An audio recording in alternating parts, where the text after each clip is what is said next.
Shalom, לבני יעקב, לבני ישראל, שלום לזרים של גילויים לב, כאן אסף בן עמי crispim Levi, אשר מדבר איתכם. Shalom para todos os israelitas, filhos de Jacob, filhos de Israel, e também aos estrangeiros de corações sinceros que amam a Torá. Aqui é o ancião Asaf da comunidade israelita de Pereira Barreto.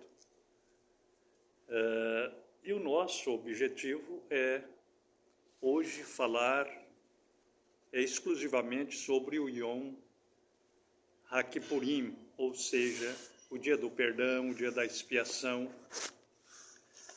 o dia da purificação. Bom, nós já estamos chegando ao dia do Yom Kippur, né, nesse 7º mês hebraico, que começa amanhã, né, para nós começa amanhã, do pôr do sol do dia 11 de setembro até o pôr do sol do dia 12 de setembro. Né? Chamado Yom HaKippurim, dia do jejum e expiação. E depois, na segunda-feira, próxima segunda-feira, dia 16, do pôr do sol, da segunda-feira até o pôr do sol de terça, do dia 16 para o 17, temos o Hag Sukkot, a primeira noite do Hag Sukkot, ou seja, da festa das tendas, das cabanas, dos tabernáculos. E terminamos dia 23, do pôr do sol, dia 23 para o pôr do sol do dia 24, com a grande festa do encerramento, chamada de Shemini Atzeret. Bom, muitas perguntas sempre surgem nessa época, principalmente de 3 anos, quando o nosso calendário não se ajusta com o calendário da religião, do judaísmo rabínico pós-templo. E esse ano, infelizmente, não se ajusta com o calendário das festas do judaísmo rabínico pós-templo, devido ao acréscimo do 13º mês, chamado de Adar II, né, criado no século 8 e 9. Com todo respeito, tenho muitos Haverim, Haverot, em Israel, em várias partes do mundo, e aqui no Brasil, que eu tenho comunhão com eles, respeito o posicionamento deles, mas nós resolvemos dar sequência.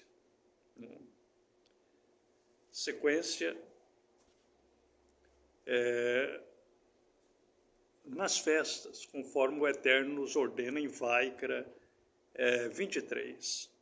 Bom, como surgiu esse 13º ano, chamado de Adar II? Surgiu no século 8 ao século 9.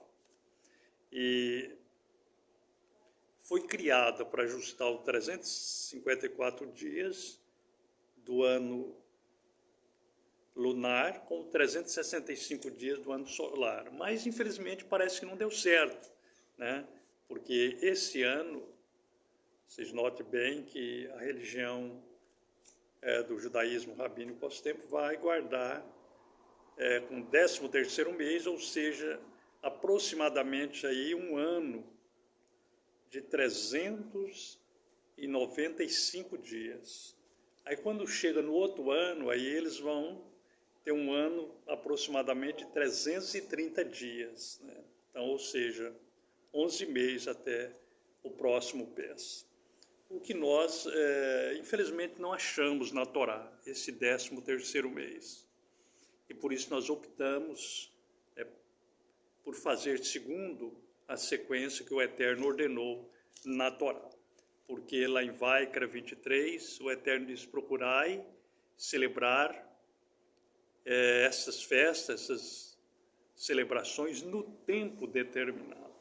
Então, com todo respeito, né, ao judaísmo, e também aqueles que guardam diferente de nós, porque pelo menos estão esforçando. um esclarecimento, né? Vamos orar por eles e que o Eterno tenha piedade de todos nós nesses dias difíceis que estamos voltando para guardar os mandamentos do Eterno. Bom, então o Yom Kippur, o dia da aflição, dia do jejum, né? A origem do Yom Kippur, Yeum do latim, o verbo afflictor are, né? Ou estar cansado, esfomeado, abatido, que fala no Terrilim 35:13, Davi: quanto, ó Eterno, a minha alma eu castiguei com jejuns. Então, em Vaikra 16, 29 ao 34, Vaikra 16, 29 ao 34, diz assim: e isto será um Ruk Leolam Vaed para vós.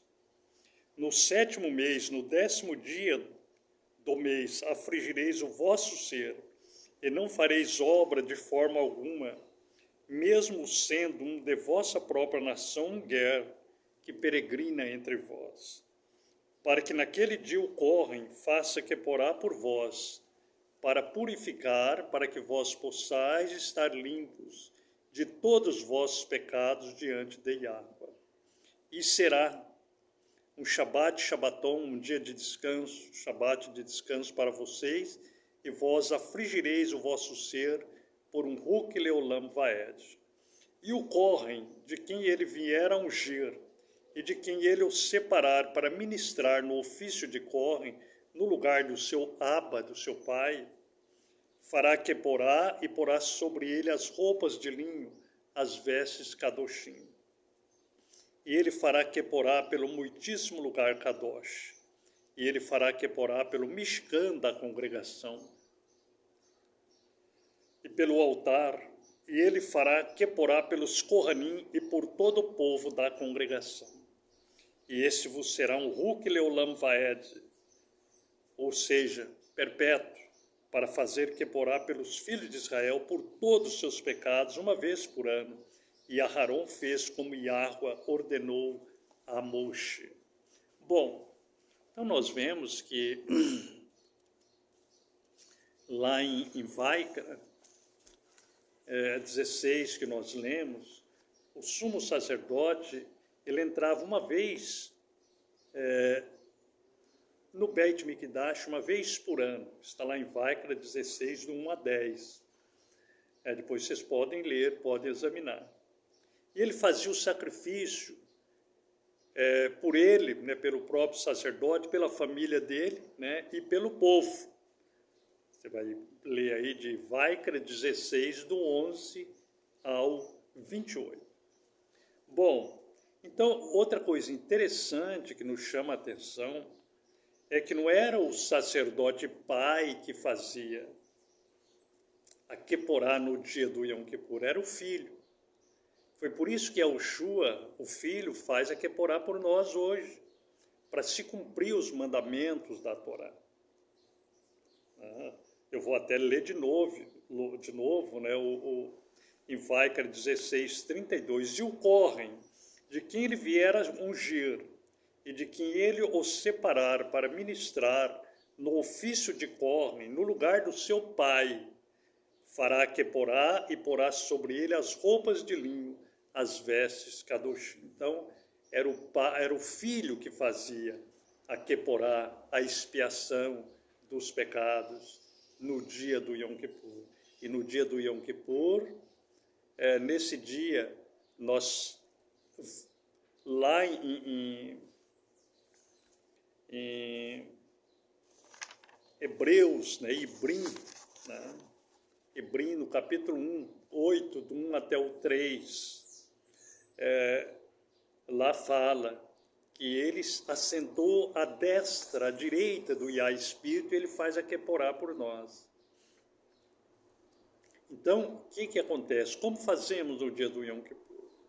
Nós chegamos pela manhã e também à tarde, quando confessamos nossos pecados, justamente os dois momentos que o sacerdote estava no Beit Mikdash, no templo, ali entre as 9 e as 10 horas, no horário do Shacharit, ou seja, do sacrifício da manhã, e à tarde, entre as 3 e as 4, aproximadamente, no horário do Ma'ariv, e nós confessamos nossos pecados. Desde quando nós éramos crianças, entendemos por gente até agora. Falamos, ocorrem Yahushua. Faz a Keporá nossa para o Pai, te peço perdão dos meus pecados. E entramos com oferta para cumprir toda a Torá, os estatutos e o juízo do Eterno. Porque no 34, aqui Vaikra 16, 34, e este vos será um ruque perpétuo, ou seja, um mandamento perpétuo, um estatuto perpétuo, para fazer Keporá pelos filhos de Israel por todos os seus pecados uma vez por ano. E Aharon fez como Yahweh ordenou a Moshe. E é muito importante nós fazermos a confissão dos nossos pecados, porque é o único dia que o Eterno deixa para nós confessarmos nossos pecados a Ele, pecados dos nossos pais, dos reis de Israel, pecado nosso da infância, da juventude, da meia-idade, né, da velhice. Então, cumpre-se a Torá, a lei do Eterno, que é perpétua. Bom, nós vemos que sempre existiu um sacerdote, né? No tempo de Avraham Melech Tzedek, no tempo de Daniel, nós vemos que aparece o Malach Gabriel, né? E faz ali a Keporá por ele, às margens do rio Quebar.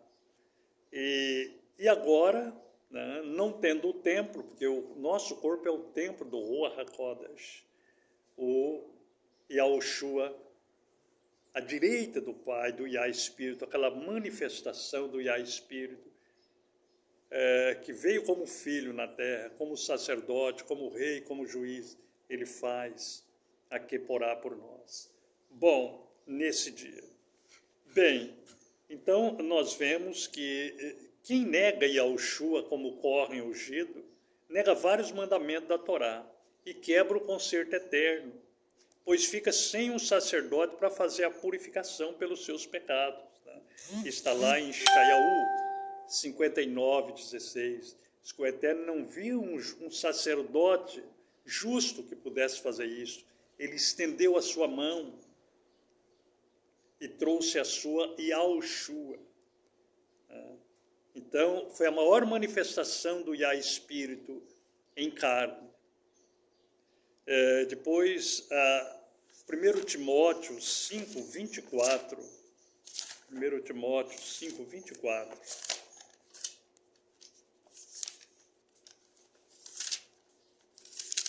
1 Timóteo 5:24. Os pecados de alguns homens, obviamente, são levados a juízo no dia do juízo, mas os dos outros serão contemplados mais tarde. Então, é melhor nós confessar os nossos pecados agora, nesse dia que o Eterno nos ordenou, que nós temos que confessar no dia do juízo final. Então, 9 dias de meditação e arrependimento, até o 10º dia do 7º mês, que começa amanhã. Né? De 50 em 50 anos. Aconteceu o ano do jubileu no final do 10º dia, do dia do Yom Kippur. E a redenção, a Geulá, acontecia. Né?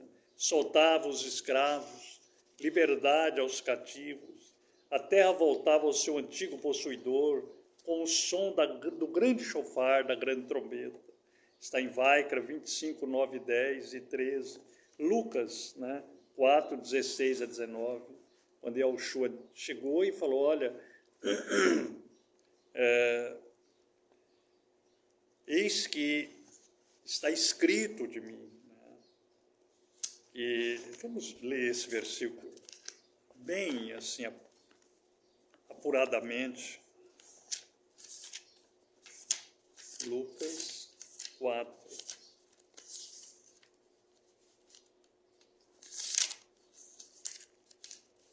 Lucas 4, 16 a 19.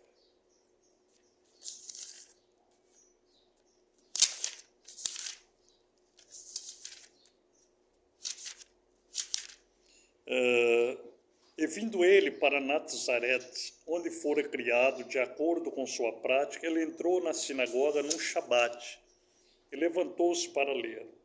Ele foi entregue o rolo do Navi Shayahu, e abriu o rolo, ele encontrou o lugar onde estava escrito: "O rua do soberano Yahweh está sobre mim, porque ele me ungiu para proclamar a abençoar os pobres. Ele enviou-me para restaurar os abatidos de coração, para proclamar libertação aos exilados e recuperar a visão aos cegos e abrir as prisões aos que estão cativos, para proclamar o ano aceitável do soberano Yahweh", que é o dia 10 do 7º mês do ano 7.000, né? Ou seja, quando fecham os 120 jubileus. Então, que nós vamos ser resgatados. Então, é muito interessante nós notarmos, né, que até Shaul e os que estavam com ele guardou o Yom Kippur, o dia da aflição, no navio. Está lá em Atos 27, 9. Então, confessar os nossos pecados, Rataim ao sacerdote, que o Yah Espírito ungiu. Melchizedek, conforme eu já mencionei no tempo de Abraham, né? Está lá em Bereshit 14, 8 a 20, Daniel 9, 20 e 21, né? Porque o Espírito é o mesmo, o Espírito que estava em Melchizedek, que estava em Malach Gabriel e que estava em Aushu, é o mesmo Espírito, era tudo uma manifestação do Yah Espírito, que conforme diz o profeta Irmiyahu, ele nunca foi visto por ninguém. Bom, por que vamos fazer o Yom Kippur um dia antes, ou um mês antes, né, do calendário do judaísmo? Então, eu já expliquei no início, por causa do chamado ano embolísmico, que eles acrescentam o mês de Adar 2, né, ou seja, 13º mês. Então, o que não encontramos na Torá, não encontramos nos profetas, não encontramos nas Escrituras. Então, por isso, nós seguimos, né, o calendário do concerto eterno, né, que dá sequência às festas. Shalom para todos, que o Altíssimo abençoe vocês. E um bom Yom HaKippurim para todos.